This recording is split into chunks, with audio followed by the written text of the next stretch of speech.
So, I had kind of an interesting idea for a video here, and I'm going to be talking about the ways that rich people hide their money.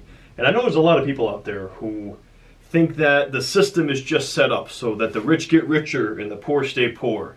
But the truth is, guys, the rich people are just a lot smarter with their money, and they use their money in different ways, and they hire very expensive lawyers and attorneys to figure out how to avoid paying taxes. And unfortunately, most of us can't afford those lawyers and the attorneys who can help us avoid paying taxes, so we just have to pay them. But the rich people can afford them because the amount of money they would be paying in taxes otherwise would be more than they're actually spending on these attorneys and these accountants. So they're able to get away from paying a lot of taxes because they are very smart about their money. But I wanted to get into some of the main ways that rich people hide their money. So I'm sure the first thing that pops into your head, and based on the thumbnail too, the Swiss bank account. Well, the thing is, guys, the Swiss bank account isn't really a secret anymore. In fact, it's not even really a way to hide your money. That's because the IRS has successfully been opening Swiss bank accounts, and banks are forced to cooperate with the IRS under what's called the Foreign Account Tax Compliance Act.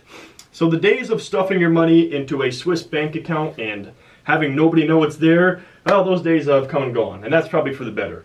But the thing is, under this Foreign Account Tax Compliance Act, many Americans are actually having trouble opening foreign accounts even for legitimate purposes. So even if you were spending a duration of time overseas, or you had a second home in another country and you needed to open an account there to have money there, you might have trouble doing that because of this Foreign Account Compliance Act.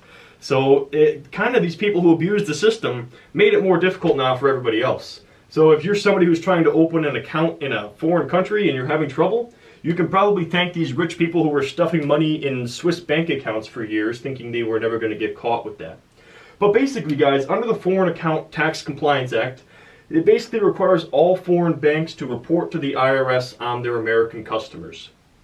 So, here are the main ways that rich people hide their money. And number one we just kind of talked about was the offshore banks. Now, before foreign tax compliance, people could hide the amount inside an offshore account, as well as the existence of the account itself. It was never there. It was like the money just vanished, but it was in this foreign account. And they could stuff money over there without paying taxes on it. That's what a lot of people were doing. Or if they had dirty money that they couldn't legally, put into their accounts, or they couldn't launder it, they could just stuff it in an offshore account and call it a day without having to have wads of cash sitting around. But simply put, the party's over. This doesn't work anymore under the Foreign Tax Compliance Act. And, well, the thing is, though, there is some protection that can be provided with an offshore account. Offshore trusts may provide more protection from creditors and lawsuits compared to ones in the United States. So somebody who was trying to avoid losing money to a lawsuit might want to put their money in an offshore trust. And overseas LLCs do give you additional privacy, especially if you're trying to hide things from competitors or hide things from people and you kind of want to stay anonymous about things that you own.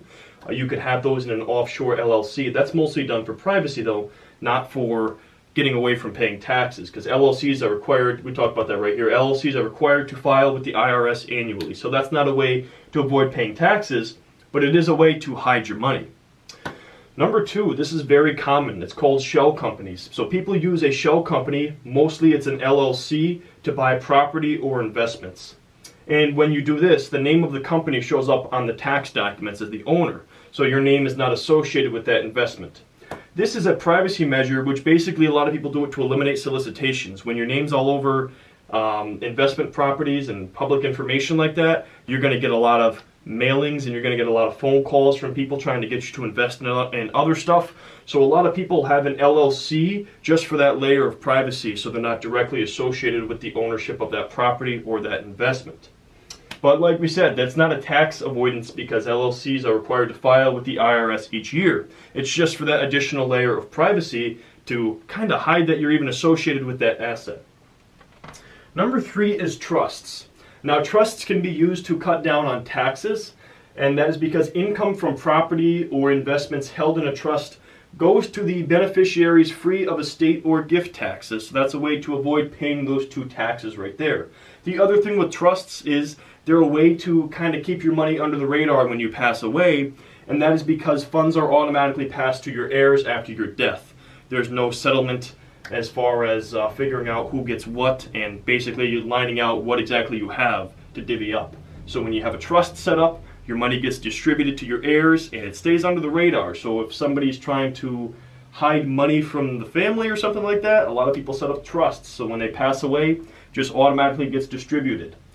Number 4, this is the most common one for the rich people who are trying to avoid taxes, is the creative accounting. So basically, the rich people hire very sophisticated accountants, and what they specialize in is legally lowering your tax bill. Now, most of their strategies involve deferred compensation and changing the form that income arrives in. And just one example of this is the fact that there's a lower tax on long-term capital gains than there is on ordinary income. So if they're able to defer payments on something, or if they're able to change the form that the income arrives in, that can save you on your tax bill at the end of the day. So they bring in these sophisticated accountants, they pay them a lot of money, but it saves them even more money, so it's worth it for them to do that. But like I said, most of us can't afford to hire these accountants because they're very expensive and it wouldn't be cost effective for us. But for the very, very rich people, it's certainly more than cost effective. Number 5 is transfer of assets. This is basically where people hide money in their business. So assets in your business can be protected from liability lawsuits and creditors in some cases. So if you're trying to keep money that you don't want to get sued and lose that money, well, hide it in your business and there may be some protection from creditors and lawsuits. And the thing is, a business can also shield your personal assets.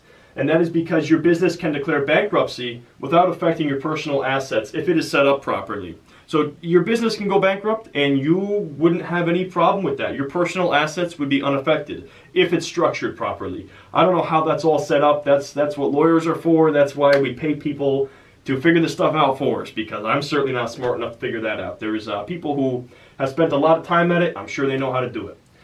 Number 6, this is a way that actually anybody can hide their money legally and avoid paying taxes, is with retirement accounts. And this is one of the coolest things, and one of my favorite ways of avoiding taxes is with my 401k.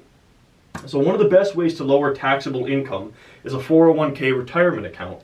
And that's because contributions are tax deferred and they lower the amount you pay in taxes each year, because it actually lowers your taxable income. One of the other things to consider as well, guys, is if you're nearing a certain tax bracket where all of a sudden you're getting bumped up to a certain tax percentage, you could contribute just enough into your 401k to fall under that tax bracket to lower the amount you're paying in taxes. So something else to consider with those retirement accounts in the 401k. What's cool about retirement accounts too is that they are protected from liability lawsuits, and retirement accounts may provide protection from bankruptcy and creditors, and also the fact that the IRS is often reluctant to levy against retirement accounts. So that's a way to protect your money, but also a way to lower the amount that you're paying in taxes. And the other thing people do as well is they invest in a Roth IRA, where your money's going to grow tax-free because you've already paid taxes on it. As long as you don't dip into it until the age of retirement, you're growing that money tax-free. You're getting out of paying taxes, and you're basically thinking like the rich at that point when you're stuffing money into a Roth IRA or contributing to a 401k to lower your taxable income. That's the way the rich people think, to avoid paying so much in taxes. But anyways, guys, I'm sure there's other ways people are doing it, but I just wanted to bring these in because these are like the most common ways. And I just thought it was kind of interesting because you always hear about people saying, oh, the rich people, they're just, the system favors them, And in most cases, it's just the fact that they're smarter with their money. And I don't know if you guys know any other ways people are hiding their money or avoiding paying taxes. Drop me a comment below because I'd be curious what you guys have come across. But if you guys enjoyed this video, please take a second and drop a like. If you have any ideas for future videos, feel free to drop me a comment. And if you guys are new to the channel, I would certainly appreciate it if you would subscribe to be notified of any future uploads. And as always, I thank you guys for watching this video.